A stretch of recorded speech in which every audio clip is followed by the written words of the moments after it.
Yeah, I mean, now I have nothing to lose, so I just. Everybody has good days and bad days, especially when it comes to chess. Champions, they react a bit differently.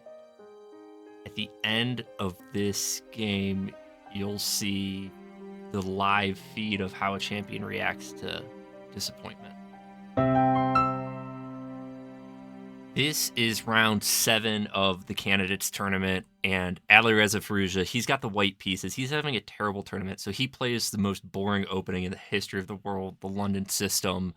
Gukesh, he's having an okay tournament, while Alireza's at -2, so he's lost 2 more games than he's won. Gukesh is at +1, so he's won 1 more game than he's lost. And he plays this queen to b6 line where he's putting pressure on here, he's putting pressure on here, and he's going, you want to play a boring opening, I'm not going to allow that to happen. So Alireza here, he just jumps over, defends his pawn. After a trade, he reinforces on d4, and, we don't have anything too much. You see on the left side, the engine says this is zeros all the way across, not too much in balance. And right now, Gukesh, he offers a bishop trade. Since all of his pawns are locked on light squares, it's going to have a hard time to push this, get his bishop into the game. He says, you know what, I can offer a bishop trade, and we'll see if that happens eventually. Alireza says, you know what, you're having enough fun here in this tournament. Let me play h4. Let me have this really fun rook lift. Anytime you could have a rook lift, it's always good. Hey, am I going to come over here in this way? Am I going to come all the way over here and attack that way? Let's see what happens. And now let's have some more fun. Let's play h5. But Gukesh, he's a bit of a party spoiler. He decides, yeah, h6. Game's over. Let's play some serious chess here, Firouzja. I wanted to play some serious chess, but no, we'll play a4 instead. Let's push all of our pawns all over the place. We do have that bishop trade, black castles, white. Yeah, it's kind of like an artificial castle type situation. And we have a trade here. And after the knight moves, we could see that white has more space. These pawns are further advanced. This rook, he's going to be coming over here maybe for the attack. And what does black have? Well, black has a better pawn structure. His pawns don't look silly. His pawns are actually doing, what they're supposed to do potentially. They're, kind of waiting back, sticking together, defending each other, and looking for opportunities where, hey, maybe in the future, some of these white pawns are going to fall. So after the rook moves over the king, he's got to get out of the way. This pawn was hanging, and white continues just to push these pawns. Black says, okay, I'm just going to attack the pawn, I guess. What do we have going on here? And white says, I'm going all in for this attack. So Gukesh here, he snaps up that pawn, but is that queen going to be a bit further out of the way? We've got all of white's pieces lining up over on this black king. So in this position right here, Alireza, he pushes his pawn forward. He is down on the clock. He's got to make 20 more moves to make time control in 23 minutes. That's Alireza's MO in this tournament. And he's saying, well, you can't take this pawn because this knight is hanging. And Gukesh says, okay, well, I see that. Let me get my rook over and actually defend my king a little bit more. So Alireza, he shoots over here. And with that b2 pawn being attacked, he pushes forward on b3, and now we have a double attack on this b3 pawn, and Gukesh is doing everything right. What happened, Alireza, all of his pawns are a little bit loose. He's already up one pawn. He's like, well, let me just keep attacking your pawns. I don't actually see how you're going to get to my king. My pawns are standing strong together. I do have my rook over here. Let's see what you got. So Alireza, he moves over, and now Gukesh jumps into the position with his knight. His knight's attacking this rook. It's got defended by this pawn. This is a great place for this knight to be. And we could see that Alireza now, he's only got 7.5 minutes, and he's got 17 more moves to make. He shoots over here, and black jumps back. And we have here Alireza jumping forward yet again, giving up a second pawn. And he's saying, okay, well, I need to get something going here. I got 3 minutes left to make 13 moves, and Gukesh makes a pretty critical decision right here. He's already up a little bit of material. He decides, well, if I take here, maybe a lot of good stuff's gonna happen to me. You capture, I get into this position, and he's thinking, okay, cool. Well, I've got, this is pinned over here. Really can't do much of anything. I'm gonna bring this over. I'm gonna bring this over. I'm gonna win that piece back. After I win that piece back, especially if I take it with the bishop, then this rook is gonna be pinned. And yeah, on top of all that, Alireza, he's got to make 12 more moves here in 3 minutes. So, good luck. Alireza, he defends. Okay, well, we're going to attack again. Defends, attacks again. And unfortunately for Gukesh in this position, he misses one key idea, one key complete miracle defense. And this move here is just an absolute and utter miracle that it works because, the whole point being, well, this knight was not able to move at all, and now it's being attacked too many times. So, well, if you attack with the queen, he's going to recapture here. And if you try to do something different, well, why don't we just capture this way maybe? That seems like, maybe that could work out. But unfortunately, white just captures right here, could even give up the queen, but there's just too much material that white's going to be able to get.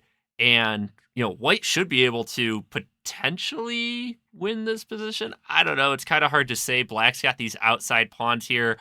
Total time scramble at this point. But white has completely unscrambled from all of his problems with this queen to b3 move. So instead of that, black does capture here, and we have a simplification, which is obviously good for Alireza. He's only got, 8 more moves to make. He's got 2 minutes to make those 8 moves. And Gukesh here, he says, well, you know what? Let's stop messing around. I've got these 2 outside pass pawns. If I can make a queen right here, then, I'm going to win the game. And what Alireza does is says, oh, well, let me get some counterplay. Let me make it as complicated as possible. If it's not complicated, I'm not going to be able to do anything. And Gukesh, he tries to rush this a little bit. He says, you know what? Like I said, this is my main advantage. So let me keep pushing. White here, decides to attack here and get behind the pass pawn. Makes sense to me. And Alireza is getting a little bit close. And, he's only got 40 seconds left to make these last couple of moves. And Gukesh here, he's got this going on. But, now he's threatening, this fork right here. There's quite a bit of stuff to calculate. And Gukesh, he says, let me get out of the checks. It does make a little bit of sense. But white says, let me continue my attack, I guess. Gukesh jumps forward, and we can see that status bar jumping way forward. We're in a total time scramble right now. It's 14 seconds versus 8 seconds right now. And you know what? Let's actually see the end of this game live.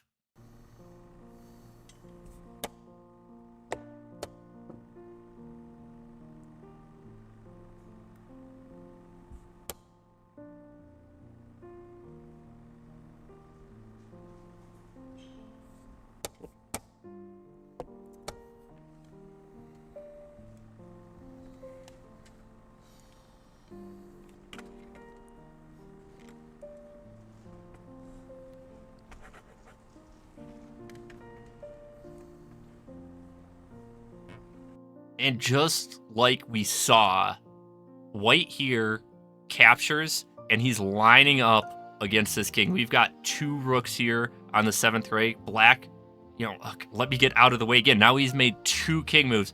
First, he moved out of here to get out of checks. Now he's moved here to get out of the checks. But it's not the right idea. White jumps in. He's going to jump into this check right here. Otherwise we can go, give it up some material that way, potentially, I guess. I don't know. Moves forward, but doesn't come to any of that because the game ends right here with Gukesh running out of time. Though, if the game would have continued, he could move over here, and then this is checkmate with Alireza having basically no time on the clock. Completely insane.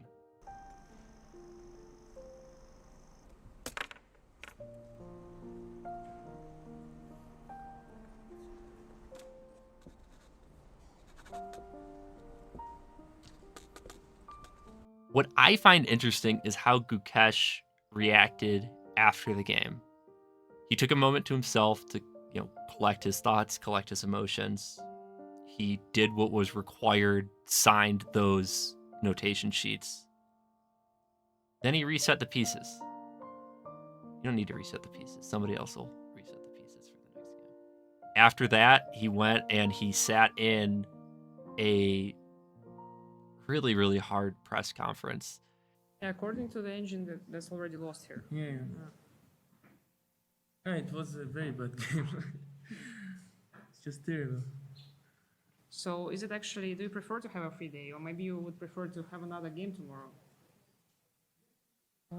I think rest day is nice. I can have some time to recover, and hopefully I'll be able to play better.